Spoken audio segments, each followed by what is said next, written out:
নমস্কার, আমি আশালতা। আজকে আমি আপনাদের যখন কিছু করতে ভালো লাগবে না, হাতে কম সময়, তো এই রেসিপিটা আপনাদের জন্য। তো দেখুন, এখানে আমি মুগ ডাল ভিজিয়ে নিয়েছি 1 কাপ। এটা সময় থাকলে 1 ঘন্টার মতন ভিজিয়ে রাখলে ভালো হয়। আর লাগছে এর সাথে টমেটো কুচে নিয়েছি, আদা, রসুন, কাঁচা লঙ্কা, পেঁয়াজ সব কেটে নিয়েছি ছোট ছোট করে। তো মুগ ডালটা এবারে জলটা ফেলে দেবো, ধুয়ে নেব। এবার একটা কড়াই সর্ষের তেল দিয়ে দিচ্ছি, আর তাতে দিয়ে দিচ্ছি ফোড়নে তেজপাতা আর শুকনো লঙ্কা।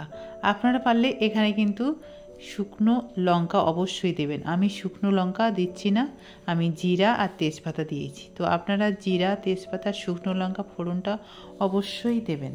এবারে আমি দিয়ে দিচ্ছি রসুনটা একটু ভালো করে ভেজে নেব। এটাতে রসুনের গন্ধটা খুব ভালো লাগে। তারপরে দিয়ে দিচ্ছি আদা কুচা। এখানে আমি 1 ইঞ্চির মতন আদা কুচে নিয়েছি, আর কাঁচা লঙ্কা নিয়েছি 5-6টা। লঙ্কাটা সবসময় আপনাদের স্বাদ মতন ব্যবহার করবেন।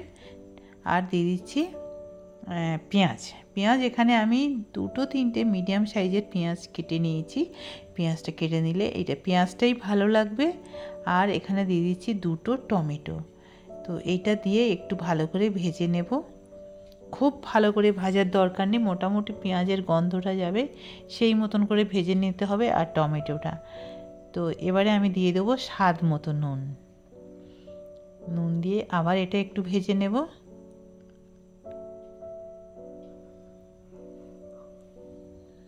এটা ভাজা হয়ে গেছে। এবারে দিয়ে দিচ্ছি ভিজিয়ে রাখা মুগ ডালটা।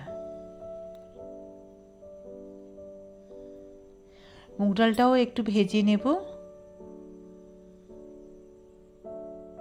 2-3 মিনিট একটু ভেজে নেব। ভেজে নিলে এটা বেশ ভালো লাগবে খেতে।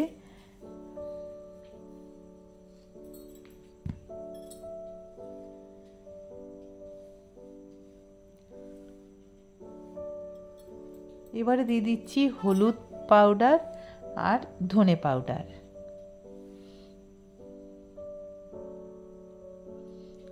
দিয়ে আবার এটা ভালো করে একটু মশলার সাথে কষে নিতে হবে।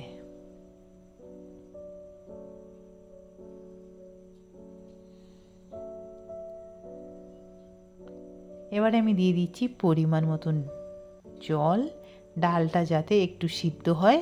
কিন্তু ডালটা ঘেঁটে গেলে হবে না, এটা একটু গোটা গোটা রাখতে হবে। এটা খুলেও রান্না করতে পারেন, আবার ঢাকা দিয়েও একটু মাঝে মাঝে দেখে নিতে হবে কতটা সিদ্ধ হয়েছে।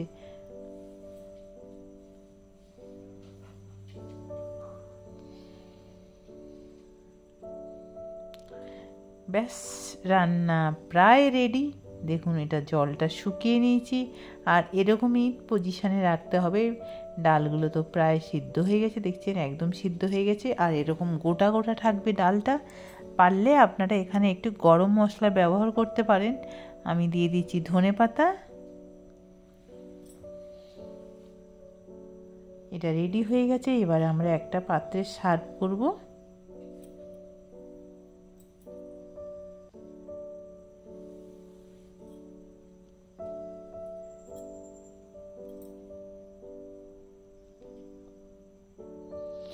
এটা গরম গরম রুটি, পরোটা, লুচির সাথেও এটা পরিবেশন করতে পারেন।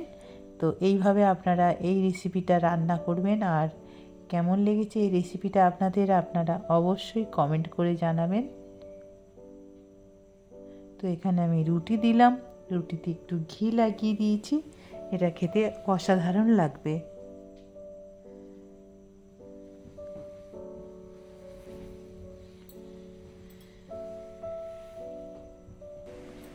আমার এই রেসিপিটা যদি আপনাদের ভালো লাগে তাহলে লাইক করবেন, শেয়ার করবেন, সাবস্ক্রাইব করবেন, আর আমার বেল আইকনে ক্লিক করবেন। তাহলে নতুন নতুন ভিডিওর সাথে আপনারা আপডেট থাকতে পারবেন। নমস্কার।